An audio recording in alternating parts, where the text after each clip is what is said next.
Hello mga ga, ito na po yung ating Yima cake na pang negosyo. Wala namang problema dito mga ga kung wala kang oven kasi pwede naman natin itong lutuin sa ating steamer. Kaya to this video ay gagawa po tayo ng malambot na Yima cake, kaya umpisahan na po natin. So dito mga ga ay step by step po natin. Uunahin po natin gawin yung ating cake butter. Meron po tayo ditong 2 in 1 half cup ng ating cake flour. Kailangan po talaga ay salain po natin yung ating harina para hindi po tayo dito magkaroon ng mga lumps sa ating mixture. At isunod natin ditong ilagay yung 1/2 teaspoon ng ating iodized salt at 2 tablespoon ng baking powder. Half cup white sugar, and then nang na-mix na po natin ay isunod natin itong ilagay yung 4 pieces po natin na medium na itlog. Half tablespoon vanilla, 3/4 cup na tubig at 3/4 cup na mantika. Dito mga ga, pag gumagawa po ako dito, kung ano lang po naman yung available ko na brand ng mantika ay ginamit ko dito. Minsan nga ay coconut oil, minsan din ay palm oil. Itong gamit ko ngayon nga na mantika ay palm oil po mga ga. Ayan na mga ga, ito na po yung consistency ng ating cake butter. Hindi na po natin ito salain ha kasi ay napakakinis na. Itabi lang muna natin ito. Ang susunod po natin gagawin ay gagawa na po tayo ng ating pinakamirang. So dito sa ating mirang mga ga ay gagamit lang po tayo dito ng 8 piraso ng large na itlog. Yes mga ga, large po yung gagamitin natin dito. At paghiwalayin lang po natin yung egg yolk at saka yung egg white. At kailangan ay dry, walang bahid na mulo mantika yung paglalagyan po natin dito ng ating egg white para ay maganda talaga yung alsa ng ating egg white. At kailangan din yung ating egg white ay hindi talaga mahaluan ng kahit kunti or maliit lang po na egg yolk. At yung ating 8 piraso na egg yolk, bago po natin ito itabi mga ga, ay lagyan lang muna natin ng 1 cup na condensed milk para po hindi siya mag-dry, para wala po tayong mga buo-buo dito na egg yolk. Ito po yung gagawin natin mamaya na Yema filling. I-mix lang po natin dito yung isang lata po natin na condensed milk at pagkatapos takpan lang po natin at isit aside lang po natin. At ito po yung ating 8 puti na itlog. Lagyan lang po natin ito ng 1/2 teaspoon ng cream of tartar. Kung wala kayong mga cream of tartar mga ga, ay pwede kayong gumamit dito ng 1/2 teaspoon ng white vinegar. At pag ganito na yung consistency ng ating egg white, ay ilagay na po natin dito yung 1 cup natin na white sugar. At kailangan mga ga ay gradually lang po yung paglagay natin dito ng ating asukal.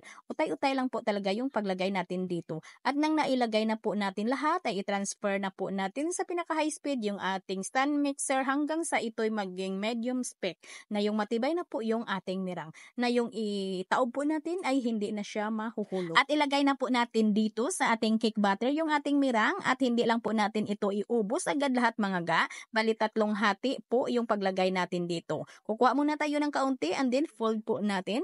And then pagkatapos nang na-mix na po natin yung ating cake butter sa ating mirang, ay kukuha na po tayo ulit ng pangalawang batch at pagkatapos ay mix po natin ulit at pagkatapos ay ubos na po natin lahat, ilagay dito yung ating mirang. At kailangan mga ga ay dahan-dahan lang po tayo sa pag-cut and fold po dito para po hindi mapatay or maganda talaga ang alsa ng ating cake or yung ating chiffon. At kailangan po ay hindi natin ito ma-overmix. Pag nakikita po natin na wala na po yung mga cake batter na halos na ay naipantay na po natin, ay tama na ho yan. I-transfer na po natin dito sa ating mga lian o sa ating mga molder. Dito sa ating recipe mga ga ay nakagawa po ako dito ng 4 na 7x3x2 and a half na sizes ng ating aluminum na cake molder at 5 large ng leche flan molder. At kailangan ay isa lang po natin ito agad at kailangan mga ga ay mainit na po yung ating oven bago po natin ito isala. At dito, naluto ko po ito sa aking oven na may preheated 170 degrees Celsius for 25 minutes. Kayo mga ga, ay tansyahin nyo lang po talaga ang init ng inyong oven kasi hindi naman tayo magkapariho na gamit po natin na oven. At kahit medyo mainit pa mga ga, ay tinanggal ko na po ito sa ating molder. Pero kahit hindi po tayo dito naglagay ng parchment paper, ay madali lang po siya talagang tanggalin. At ayan mga ga, ay nakikita nyo naman na napakalambot po talaga ng ating cake. At nang natapos natin na lahat tanggalin sa mga molder yung ating cake, ay gagawa na po tayo ng ating frosting or yung ating Yema filling. So dito mga ga, ito na po yung ating 8 piraso na egg yolk. Lagyan lang po natin ito ng 2 tablespoon ng cornstarch. At dito, siyempre kanina ay naglagay na po tayo ng 1 can ng condensed milk. Ay mag-add na lang po tayo dito ng another 1 can na condensed milk.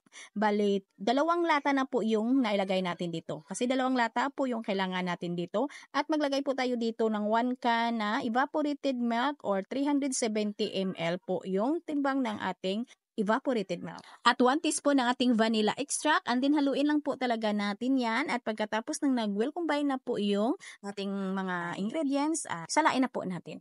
At lutuin natin ito mga ga sa mahina lang na apoy. Pwede ding katamtaman lang, basta wag nyo lang pong tigilan sa paghalo. Continue lang po yung ating paghalo hanggang sa ito'y kumulo, hanggang sa ito'y lumapot. Ingat kayo dito mga ga habang naghalo po kayo nang siya'y kumulo, kasi ay pwede talaga tayo ditong mapasok. Baka mapasok po kayo, tatalsik po kasi ito. Huwag po ninyong tigilan sa paghalo para hindi masunog yung ilalim. At pag ganito na yung consistency ng ating palaman, ay patayin nyo na po yung apoy ng ating kalan at ilagay na po natin dito yung 1 tablespoon na margarine. Pwede ding butter. Ayan na mga ga, napakakinis. At idiretso na po natin ito ilagay sa ating mga tab doon sa ibabaw ng ating cake. Huwag po natin nang hintayin na ito'y lumamig. Nasa sa inyo na yan ha kung ano po yung gusto ninyo, kung ano po yung bet ninyo ng ating filling. Yung gusto po ninyo na hindi lang masyadong malapot or yung ganito lang, or yung gusto ninyo na medyo malabnaw pa dito ng kaunti, ay magbawas na po kayo ng cornstarch. Nasa inyo na ho yan.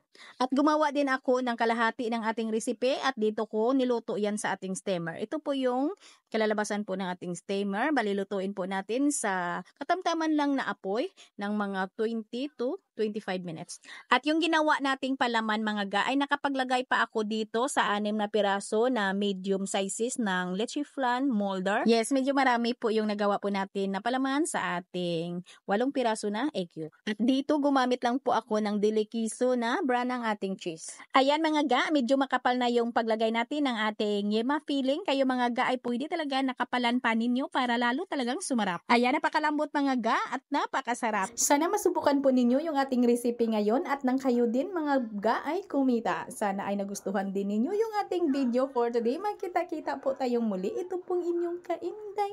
Bye-bye.